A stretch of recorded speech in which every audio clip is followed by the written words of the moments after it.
আব্বু আজ খুব গরম পড়ছে তাই না? বিশ্রী একটা অবস্থা।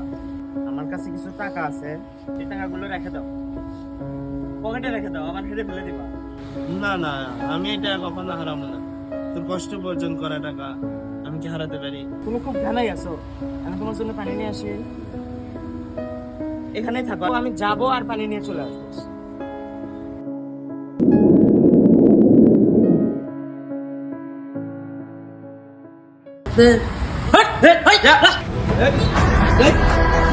চাচা, এটি বসে থেকে লাভ নেই। আপনার বেটা আপনাকে ছেড়ে চলে গেছে, আর আসবি না। না না, আমার ছেলে পানি আনতে গেছে, ওই এখনই চলে আসবি। আমাদের শহরে এভাবেই ঘটে নিষ্ঠুর কিছু বাস্তবতা।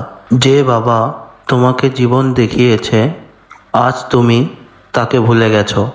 মনে রাখো, একদিন ঠিক এমন সময় আসবে তোমার সন্তানও তোমাকে ভুলে যাবে।